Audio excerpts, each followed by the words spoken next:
In July 1867, on Greenwich Street in Lower Manhattan, a man named Charles Harvey climbed into an open iron car. The street had been paved with Belgian blocks since 1846. The car had one wheel with a raised edge that ran on a T-shaped rail.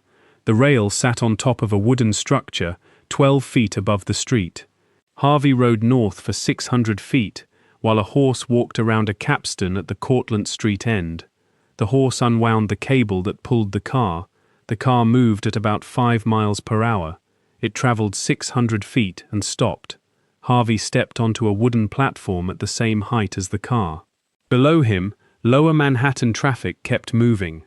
Horse-drawn wagons, buses, private carriages, and handcarts passed under the structure and around its wooden legs without stopping.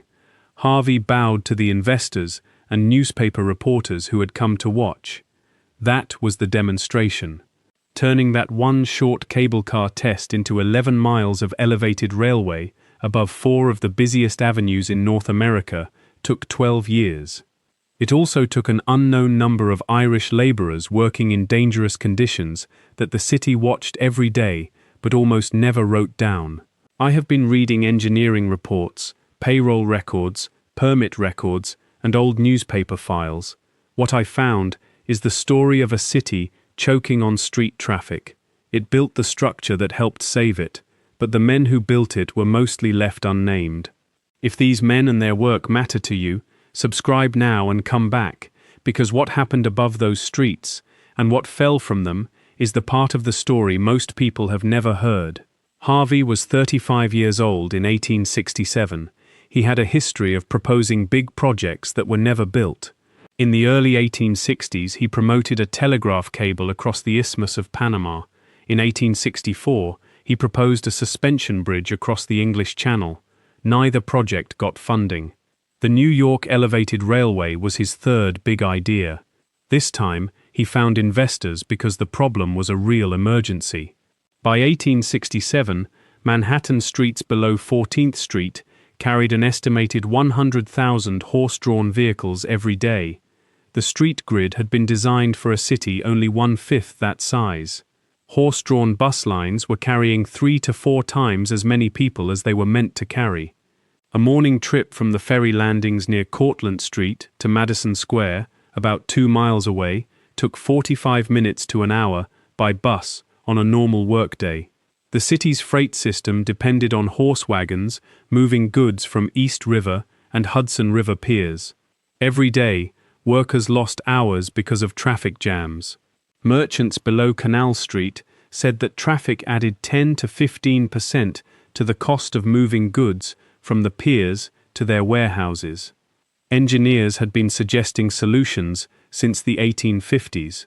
Alfred Ely Beach, the editor of Scientific American, was working on a pneumatic subway that he would show under Broadway in 1869.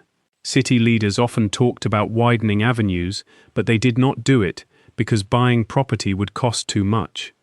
People had discussed building a railway above the street for years, but no one wanted to invest because no one had proved that an iron railway above a busy street could be built without killing the traffic below.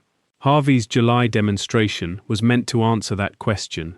The wooden test structure was much lighter than a real elevated railway would need to be, but it showed investors that a loaded car could move through the air above Greenwich Street without the structure crashing onto the road below. The West Side and Yonkers Patent Railway Company was created in the fall of 1867 with $2 million in allowed capital. Construction on the permanent elevated structure began that winter. The basic part of the New York Elevated Railway was called a column and girder bent. 2 cast-iron columns stood on opposite sides of the street. Each column sat on a cast-iron base plate buried about 3 feet below the Belgian block pavement. The columns were hollow iron tubes made in one piece at a foundry. They were usually 20 feet tall and 10 to 12 inches wide. Their walls were about 7/8 of an inch thick. The outside of each column had small decorative shapes near the top and bottom. This was a small effort to make the iron look nicer in a city that did not want raw industrial metal on every major avenue for the next 70 years. Each column weighed between 1,200 and 1,600 pounds. Across the tops of 2 columns ran a pair of wrought iron stringers. These were I-beams about 12 inches deep and 40 feet long. Each one weighed between 800 and 1,200 pounds. The stringers were bolted to cast iron cap plates at the tops of the columns. Between the stringers, floor beams ran across every 3 feet. Heavy wooden planks sat on the floor beams. Rail ties sat on the planks. Rails sat on the ties. The result was a railway deck 18 to 20 feet above the street. 2 rows of iron columns supported it, one along each side of the roadway. The columns took away about 2 feet of road space on each side, but the middle of the street and the main traffic lanes stayed open. A horse-drawn wagon passing under the elevated railway moved through a hallway of iron columns with a creaking wooden deck 20 feet above it. Before workers could put up even 1 column, they had to open the street. 2 or 3 men used iron bars to pull up the Belgian block pavement. They worked from an area that took up 1 lane of the road. Belgian block was cut granite, shaped like a cube about 4 inches wide. 1 square yard of Belgian block pavement weighed more than 300 pounds. The workers stacked the blocks neatly beside the hole because they would put them back after setting the column base. Under the blocks was a layer of sand. Under the sand was fill dirt or natural Manhattan schist that the street had been cut through during the last 200 years. Workers had to dig each hole 3 feet deep. They removed about 6 cubic feet of dirt, while traffic moved around them the whole time. Horse wagons, buses, and handcarts passed only an arm's length away from men using bars and shovels. Once the hole was open, workers lowered the base plate onto fresh concrete. The plate was about 30 inches square, 3 inches thick, and weighed more than 300 pounds. It had to be level in both directions within a tiny fraction of an inch. The column above it had to stand straight. The stringers between the tops of the columns had to be level too. Leveling a 300-pound cast iron plate at the bottom of a street hole was difficult. The ground shook from passing traffic. Winter wind blew grit from the piles of Belgian block. Workers needed patience, a good level, and the skill to lift and shim a plate heavier than themselves with small stones until the bubble sat exactly where it needed to be. The columns came from the foundry on low wagons pulled by teams of 2 horses. Each wagon carried 2 or 3 columns lying flat. Marks from the sand molds were still visible on the iron. At each worksite, the crew used a horse-powered derrick. It had a tall pole, usually 30 to 40 feet high, held in place by ropes tied to building fronts or spikes driven into the road. A block and tackle system sat at the top. A horse walked in circles to power the lift. To raise a column, workers picked it up at its middle. They tipped it from flat to upright while it hung in slings. Then they lowered it onto the base plate. The holes in the column's base had to line up exactly with the bolts in the plate. The column hung from a rope and could swing in the wind. A man stood in the hole and guided the base down over the bolts. If the base caught on a bolt, they had to lift the whole column back up, line it up again, and try once more. When it worked, workers put on the nuts, filled empty spaces with concrete, replaced the Belgian blocks over the base, moved the derrick 40 feet down the street, and started again. A trained column-setting crew could install 4 to 6 columns a day in good conditions. Good conditions meant no rain, no strong wind, no serious traffic jams, a cooperative derrick horse, and concrete that was not setting too quickly in the cold. The Greenwich Street route ran about 6 blocks from the Hudson River piers north to the first station at Cortlandt Street. It had column pairs every 40 feet. This first 6-block section needed about 40 to 50 column pairs, or 80 to 100 separate columns. The column setting work for that first section took about 2 to 3 weeks. The girder work that came next was faster and much more dangerous. A wrought iron I-beam stringer was 40 feet long, 12 inches deep, and weighed between 800 and 1,200 pounds. Workers lifted it flat from a delivery wagon, swung it over the street on the derrick, and lowered it onto the waiting column caps. 2 men stood on the column caps to guide the bolt holes into place. Those men stood on cast iron surfaces only about 12 inches wide. There was nothing between their boots and the Belgian block street 18 to 20 feet below. The street and its traffic were the floor of the world at that height. Their job was to guide 800 pounds of swinging iron onto bolt holes no bigger than a man's open hand. Then they had to put on the nuts and tighten the connection with heavy wrenches. If the hoist line moved too fast and the stringer dropped too hard, the men on the caps had to take the shock or move their hands before they were crushed. If wind pushed the stringer sideways, the man on the upwind cap had to push against the load and bring it back over the bolt pattern. If the load shifted in the slings as it landed, one end could hit the cap, while the other end stayed hanging and swinging. That was 1,200 pounds of iron moving like a pendulum over a Belgian block street, while 2 men stood on 12-inch column caps inside its path. I have found no surviving records of injuries or deaths from the Greenwich Street elevated construction in 1867 and 1868. The West Side and Yonkers Patent Railway Company's construction records have not been found in any archive I could identify. The New York Times and New York Tribune mentioned the project from time to time, usually when writing about the company's money problems or the strange new cable car demonstration. I found no reports of deaths or serious injuries from the Greenwich Street work in those newspaper files. That may mean the records are missing. It may mean newspapers did not report construction accidents regularly at that time, or it may mean fewer workers were hurt on that short first section than on the much larger projects of the 1870s. Quick pause. If these stories about the men who built this country with their hands matter to you, subscribe now. Come back. I am putting these names and numbers into a series of books, so they are not forgotten again. Volume 1 is out now. The link is in the description.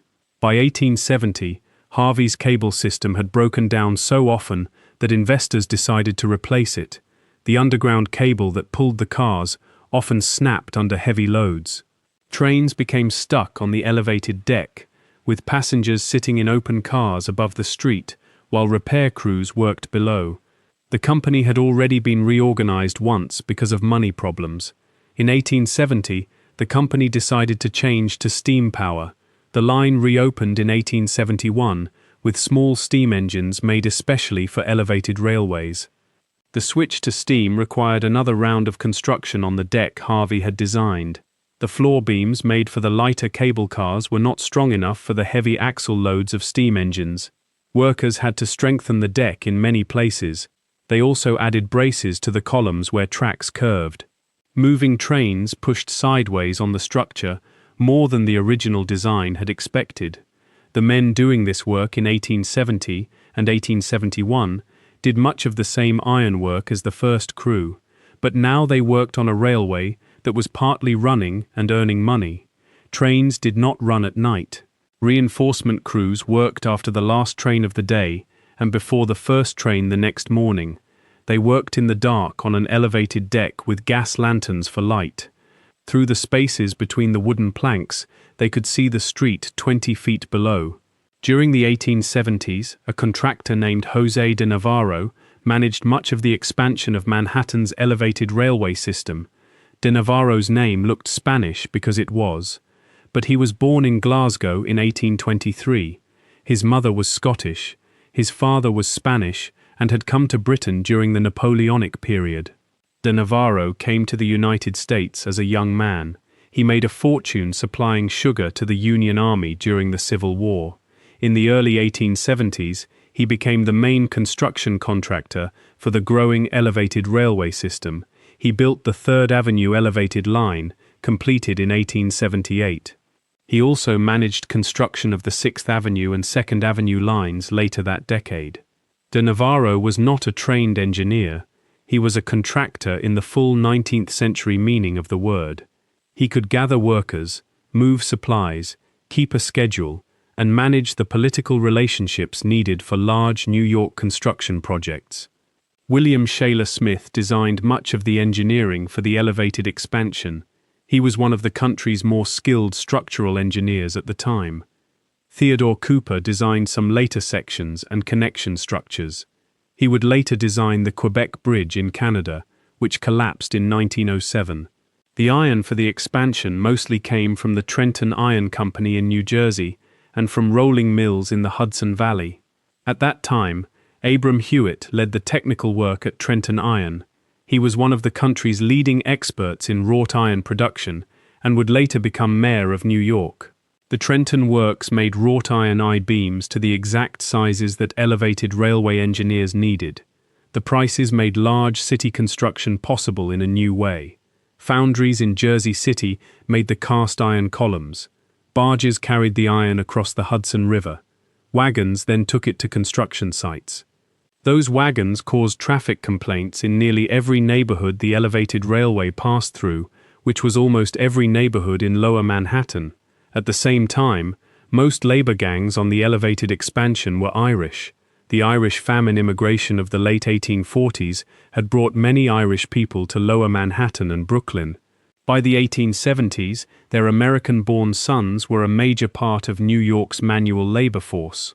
Many Irish iron-working crews on the Manhattan Elevated had already worked on Hudson River piers, tenement buildings, street paving, and sewer projects. They knew how to work in traffic. They knew how to work at dangerous heights. Older workers taught younger men the same skills they had learned on earlier jobs. Some payroll records for Manhattan elevated construction in the 1870s still exist. They show pay that matched normal construction wages in New York at the time. A common laborer who dug holes and moved materials earned about $1.50 a day. A carpenter building the wooden deck earned about $2.25 a day. A structural ironworker who could set columns, line up stringers, and drive rivets earned about $2.50 to $3 a day. Workers were paid in cash every week. Iron workers earned about 50 cents more each day than common laborers. That extra money paid for two things: the skill needed to make exact iron connections and the danger of working on unprotected platforms 20 feet above busy streets. 50 cents a day was what the New York construction market believed was the difference between a man shoveling dirt into a street-level trench and a man standing on a column cap while guiding 800 pounds of swinging iron onto a bolt pattern above 3rd Avenue. Riveting crews did some of the hardest and most skilled work on the elevated railway. The old trade of driving structural rivets by hand has been gone from American construction for more than 70 years. It cannot be fully explained in only a few sentences. A rivet in 1870s iron construction was a round iron pin. It had a head on one end and a plain shaft on the other. For elevated railway connections, rivets were usually 3/4 of an inch wide and about 2.5 inches long. They arrived at work sites in barrels. A riveting crew had 4 workers. Each person had a special job, and every job depended on the others. The heater worked beside a small portable forge. It was a coke-fired iron box with a hand bellows. The forge sat as close to the job as the structure allowed. The heater put 6 to 10 rivets into the fire at a time. He removed them one by one when they reached the right temperature, bright cherry red, around 1,800 degrees Fahrenheit. A rivet that was too cold was too hard to shape with a hammer. A rivet that was too hot became weak and could crack. The heater learned the right temperature by looking at the metal. It was the same way a blacksmith learned to read a fire after years of work. A skilled heater could give rivets to the crew almost as fast as the riveter could use them. The parser stood near the heater with long iron tongs. He picked up a hot rivet and threw it to the bucker-up. The throw was a controlled underhand toss. The parser aimed the tongs toward the bucker-up's catching tongs. The distance changed depending on the job. Sometimes it was 6 feet, sometimes it was 12 feet. An experienced parser could toss a rivet accurately into the other man's tongs from 8 to 10 feet away on the first try. Sometimes the parser stood on the ground and threw upward to a man on a column cap. Sometimes he stood on the elevated deck and threw downward to a man working under the connection from a hanging platform. The rivet was about 1,800 degrees when it left the tongs. The bucker-up caught the hot rivet and pushed it through holes lined up in two pieces of iron. Then he held a heavy backing tool, called a dolly bar, against the rivet's original head. The dolly bar held the head in place, while hammer blows came from the other side. The bucker-up had to hold the dolly steady while crouching, kneeling, or standing in whatever small space the joint allowed. Sometimes he was squeezed into a corner between a column cap flange and a stringer web, with barely enough room for both hands. The riveter shaped the plain end of the hot rivet into a new head with a 2-pound hammer.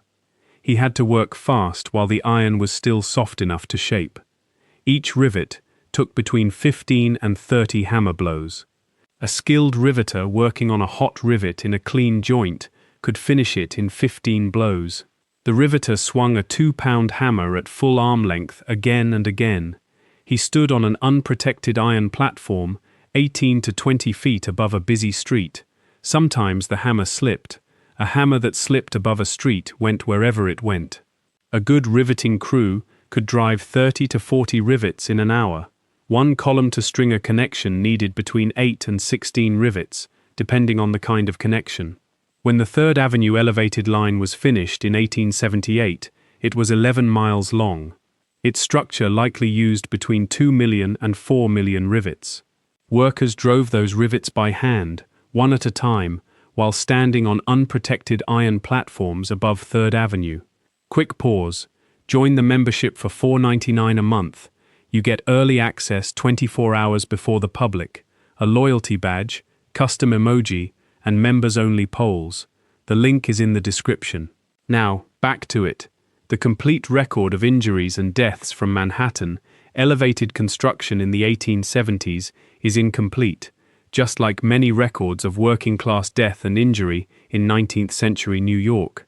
Private contractors built the elevated railways under private franchise agreements. The city did not have authority to oversee construction safety. The companies did not have to report injuries to any public office. The New York City Department of Public Works kept accident records only for projects paid for by the city. Private construction accidents appeared in newspapers or disappeared from the record completely. Newspaper coverage was uneven. A major fall that killed someone or stopped traffic was sometimes reported. A man who fell from a height and was taken to Bellevue Hospital might get 4 sentences in a newspaper column, or there might be no report at all. I want to give you one name from those records. It is the closest I have come, after weeks of archival work, to finding a real face inside the crowd of workers who built the Manhattan Elevated Railway. In the New York Times on October 14, 1878, there is a short item in the Metropolitan column. A laborer named Patrick Sheehan was working on the 6th Avenue Elevated Railway near 6th Avenue and 23rd Street. He fell from the elevated deck to the street and was taken to Bellevue Hospital. The item is only 4 sentences long. It says nothing more. I searched Bellevue Hospital admission records from October 1878. I did not find him in the records that can be searched today. I searched New York City death records for October and November 1878. I did not find a Patrick Sheehan dying in Manhattan during those months. That may mean he survived. It may mean the records are incomplete. The digitized collection of New York City death records from 1878 is only about 80% complete. That means about 1 out of every 5 deaths from that year may be missing from the searchable record. Here is what I can say about Patrick Sheehan, based on the time and place where he worked. He was probably born in Ireland or was the son of Irish immigrants. He was probably between 22 and 45 years old, which was the normal age range for construction workers. He was probably paid between $1.50 and $2.50 a day, depending on his job. He worked on a structure that would carry tens of thousands of people above 6th Avenue every day after it opened in 1878. He fell from that structure. The New York Times gave him 4 sentences. The company gave him nothing in any record that still survives. What makes Manhattan elevated construction different from Western trestle work is the mix of crowded city streets and dangerous height. In 1868, Samuel Reed's workers built Dale Creek Bridge in Wyoming over an empty canyon. If a man fell from the deck, he fell into empty space. The fall was deadly, but only the construction crew saw it. The record of his death was an internal Union Pacific document that almost no one would ever read. The men who fell from the Manhattan Elevated Railway fell into one of the most watched public places in North America. They fell onto Belgian block pavement in front of people who had watched the project for weeks. They fell in front of bus drivers who passed the work site twice a day. They fell in front of newspaper reporters who walked the streets of every major avenue. The New York Tribune had a reporter on 3rd Avenue. The New York Times had one below 14th Street. There was a newspaper office or reporter close enough to hear almost every elevated construction site in Manhattan, and still, Patrick Sheehan received 4 sentences. The 2 men who fell at Dale Creek became a number in a ledger. The city watched these men work. The company watched them fall. Most of the time, 4 sentences or a number in a ledger was the whole record. The 6th Avenue elevated structure that Sheehan was building stood for 61 years. The 6th Avenue line ran from 1878 until 1939. Then it was torn down, and its iron was sold for scrap as part of New York's transit updates before World War II. Photos from the 1939 demolition show the same columns and girders that workers had placed by hand from Belgian block streets in the 1870s while the city moved around and under them. After 61 years above 6th Avenue, the iron was still in good shape. The column bases came cleanly out of the street pavement. The men who set those columns had been dead for a long time. The street had been repaved around the columns 4 times. The neighborhood where they had worked on unprotected platforms for $2.50 a day had been rebuilt from the ground up. The 3rd Avenue Elevated Railway, the last Manhattan elevated line built above the street, lasted until 1955. The columns removed during that demolition had been put in place in the late 1870s. They had stood for about 75 to 78 years. The youngest man who set them in 1878 would have been about 100 years old in 1955. The iron lasted longer than the men who put it there by a generation and a half. The photo record of Manhattan's elevated railway is huge. Jacob Riis's photos from the 1880s and 1890s show the elevated structure as a constant part of streets below 14th Street. The columns cast long shadows across pushcart vendors, tenement stoops, and children playing in gutters under the deck. Byron Company photos from the late 1890s look down from the elevated deck through track grating to the street below. Carriages and pedestrians crowd together in the dark hallway between the rows of columns.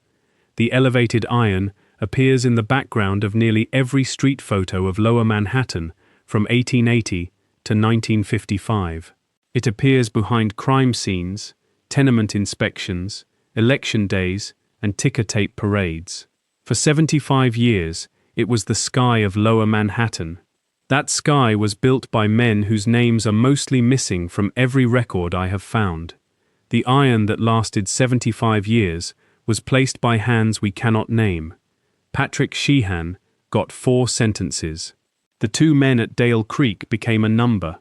Theodore Cooper, the bridge engineer who helped design elevated railway work in New York during the 1870s, wrote in an 1880 paper that the structural iron on Manhattan's elevated lines was the most carefully made large city ironwork in North America at that time.